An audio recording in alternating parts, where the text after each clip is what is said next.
Otep à tous, bien-aimés frères et sœurs. Donald Trump menace Zelensky. C'est clair. Donald Trump menace. Il a bien précisé que si Zelensky sort des accords sur les minerais avec les États-Unis d'Amérique, il payera le prix fort. Donald Trump a constaté que les accords sur les minerais qu'il veut signer ou qu'il a déjà présenté à Zelensky sont capotés, foulés en l'air par les Européens et notamment par la France. Eh oui, maintenant, Donald Trump dit à Zelensky que si tu continues à suivre, c'est ça sur le plan diplomatique, si tu continues à suivre cette France-là, nous et ces Anglais, nous allons te punir.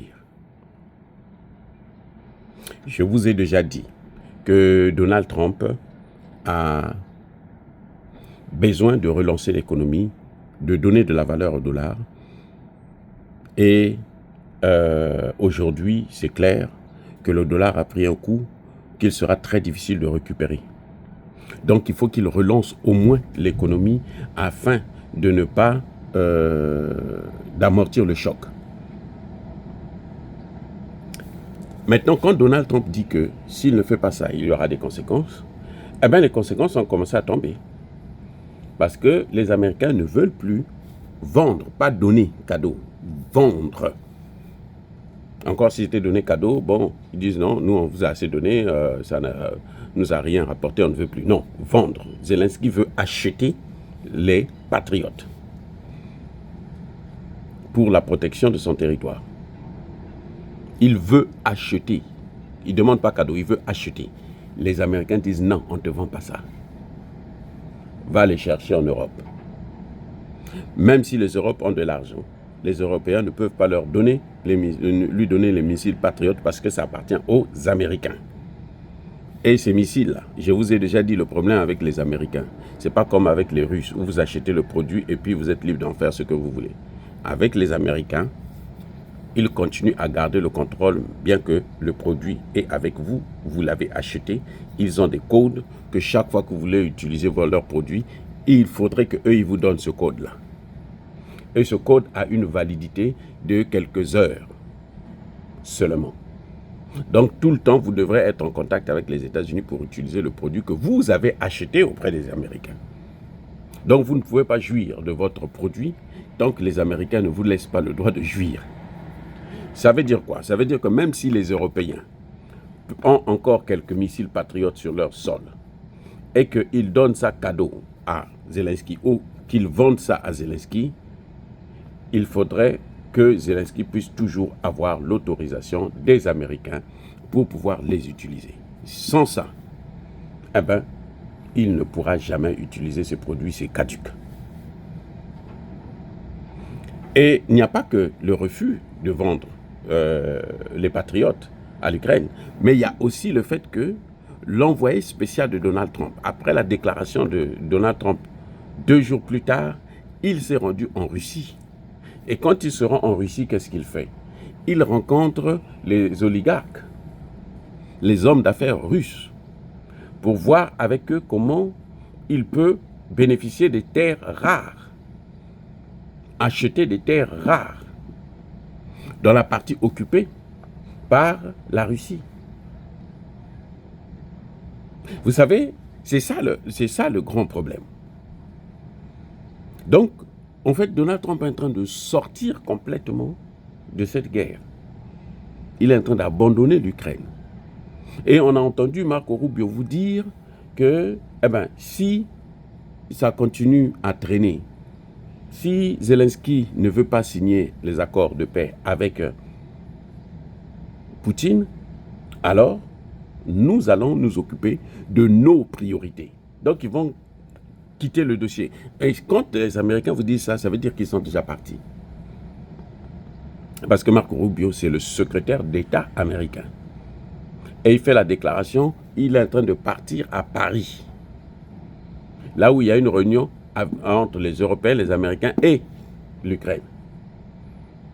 Donc, il hausse déjà le ton.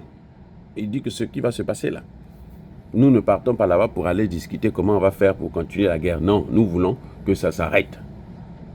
On vous a dit que Donald Trump veut le prix Nobel de la paix, non? Mais le prix Nobel de la paix, il y a un prix à payer pour ça.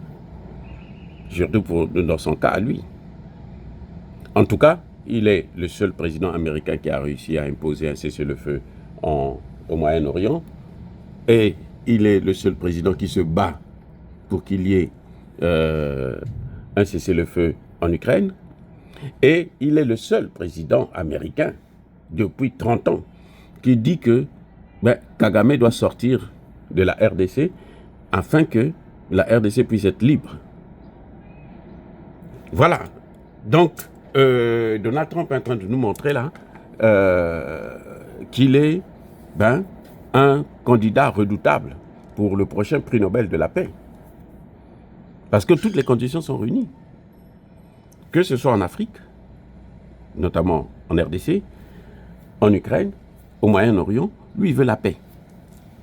C'est un businessman, lui, il veut la paix. Comment allez-vous faire pour lui interdire le prix Nobel de la paix que vous avez donné à Obama, qui n'avait rien fait du tout au monde pour le bien du monde entier? Au contraire, c'est après avoir pris le prix Nobel qu'il a été le plus radical, le plus dur, notamment avec l'Afrique. Il a dévasté le continent africain, la Libye, la Côte d'Ivoire. Donc maintenant, Zelensky va être livré à lui-même dans les mains de Poutine et les Européens ne peuvent rien faire pour l'aider, pour l'assister, pour le sauver. Ils ne peuvent rien faire. 1, ils n'ont pas de moyens. 2, ils n'ont pas de moyens financiers. 2, ils n'ont pas les moyens militaires.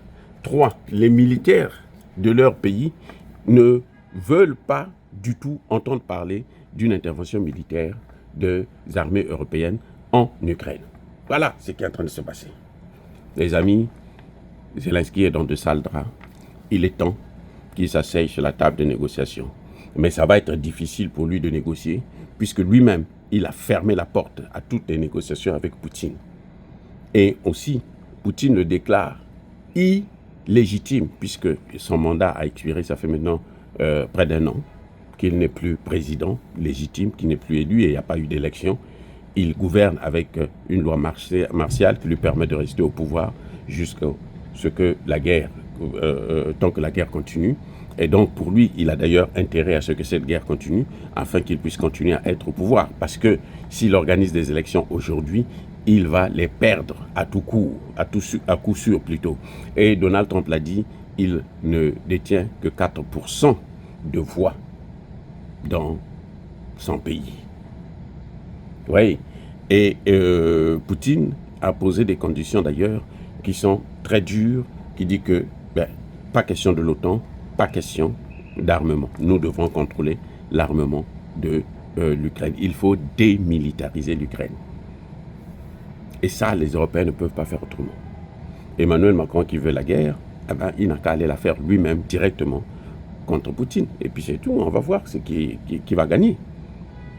Oui. Donc les amis, encore une fois de plus, soyez bénis, abondamment bénis par le Dieu des Kémites et par nos ancêtres évangélisés, mais que tous ceux qui persécutent le continent africain, le pillent, le déstabilisent, qu'ils puissent être punis, foudroyés, neutralisés, écrasés, effacés par le Dieu des Kémites et par nos ancêtres évangélisés. Vive l'Afrique éternelle, j'ai dit et j'assume.